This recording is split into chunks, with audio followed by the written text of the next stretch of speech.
will start things off with Robbie Banner, the Hulk of Earth 138, the Earth where Hobie Brown, aka Spider-Punk, runs around. This Hulk is literally so cool. He looks punk for sure. He's got tattoos and a mohawk and massive chains as a belt. The ripped shorts in this universe seem less of an unfortunate side effect of hulking out and more of a fashion statement. I think he also walks around with a little earbud, so he's really hip. My only critique of this look is that because the mohawk is green, it kinda looks a little bit like grass, but not enough that I really care. Punk Hulk was friends with Spider-Punk and they fought many battles together, defeating the UFOs, Hydra, and the Universal Church of Truth, and Kang the Conglomerator. Punk Hulk is taking some time off from fighting for now, which makes me sad because he is so cool. He first appeared in Edge of Spider-Geddon 1 in 2018. Hulkie is a hilarious play on the Archie comics, and you can see him in Marvel Superheroes 103. Marvel artist Terry Austin and writer Roger Stern had a lot of fun with this comic. It was put out right around when Marvel was seriously getting into animation, so these guys decided to try their hand at reimagining the Hulk as popular old-style cartoon characters. Technically, Hulkie was the second of the two, but we'll talk about number one next. The Hulkie cover uses all the elements your typical Archie cover does. Hulkie is doing some level of buffoonery in an effort to woo the Veronica of his world, Betty Ross. Betty looks great. She's wearing a stunning pink evening gown and decked out in jewels and fur. Hulkie also looks good, a bit mismatched, but you can tell his heart is in it. He has his own version of an Archie sweater with a big R for Robert.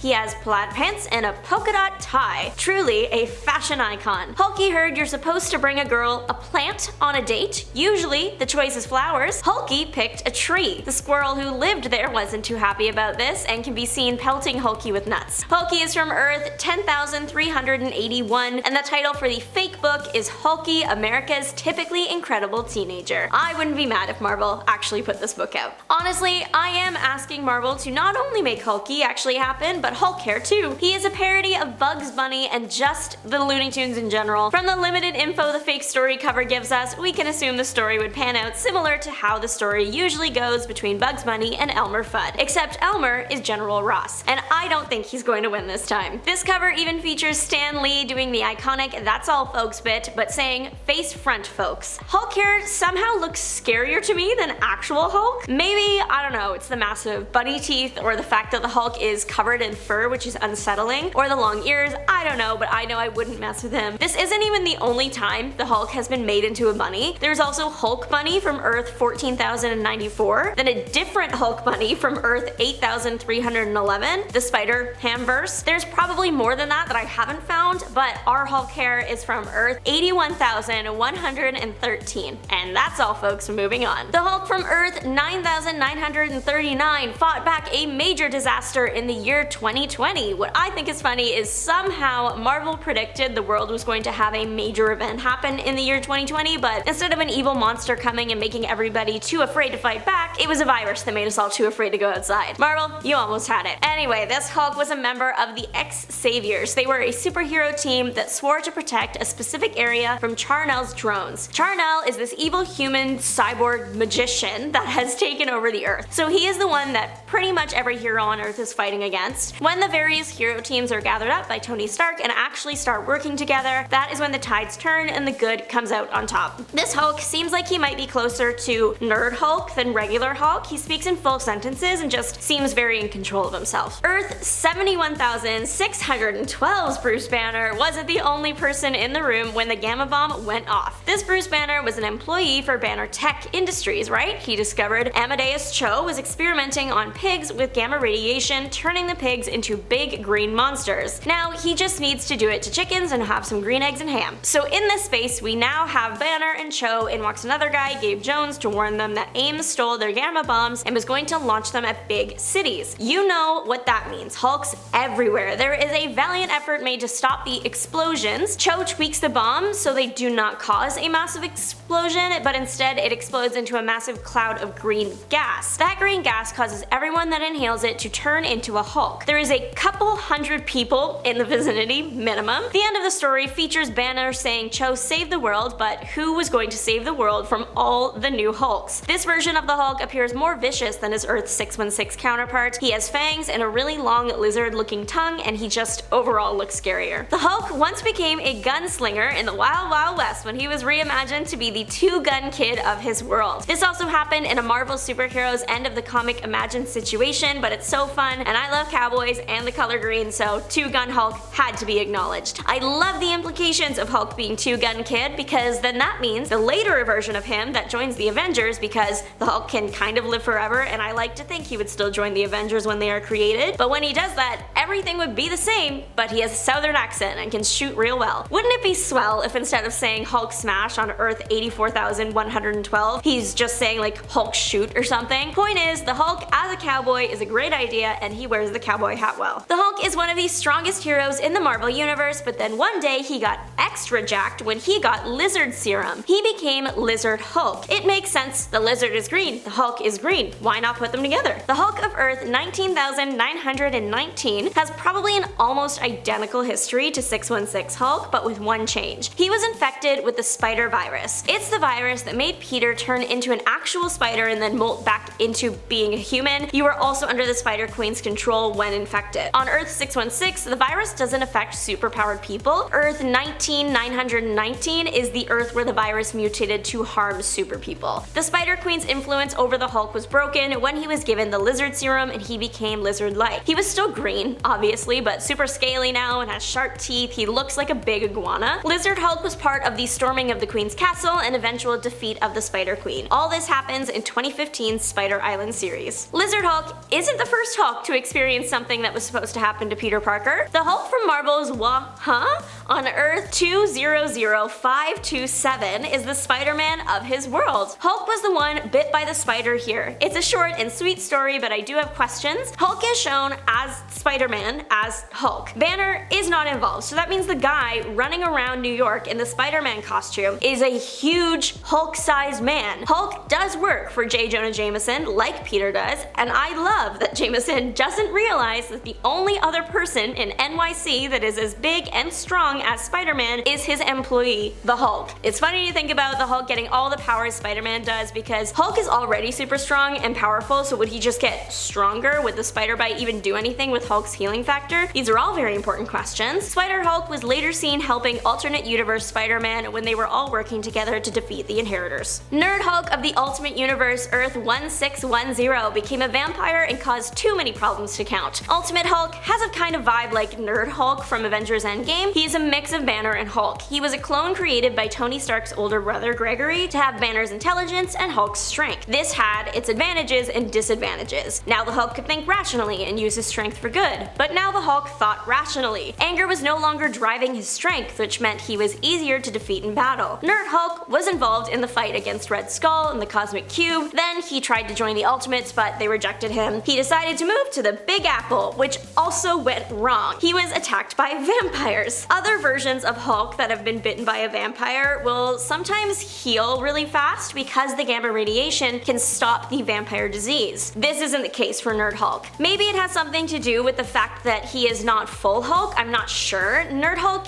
he is a vampire, he works for the Vampire King, he turned Daredevil into a vampire, eventually he becomes the Vampire King and leads a whole vampire army. Captain America was able to fight off the vampire infection of this world and managed to defeat Nerd Hulk and co. when he teleported everyone to a sunny place. Originating from the experimental time that was the 90s is Skulk of Earth 9602. This is the Amalgam universe. It is a combination of 616 and New Earth, so it's a combo of Marvel and DC. Lots of the characters from here are a combo of a Marvel character and a DC character. Skulk is Hulk mixed with Solomon Grundy. Solomon and Hulk, they already look super similar. I would say that Skulk is more Solomon in looks just because he is an all-white and gray color and wears like a similar ripped outfit. Different from 616 Hulk, Skulk appears to have some level of control over when he transforms from Banner to the Skulk. This might be because of Dr. Strangefate, whom Skulk works with. Dr. Strangefate helped out Skulk by using his magic to help him control his transformations. In return, Skulk would work with Strangefate and go on missions for him. Strangefate instructed Skulk to find the super known as Access and bring him in. Skulk does find him, but he gets away, and from there we just assume that Skulk continues roaming to search for him until that universe is destroyed. Thanks so much for watching. Don't forget to like, subscribe, and make your mark on the comment section down below. This is Juliana signing off. Bye!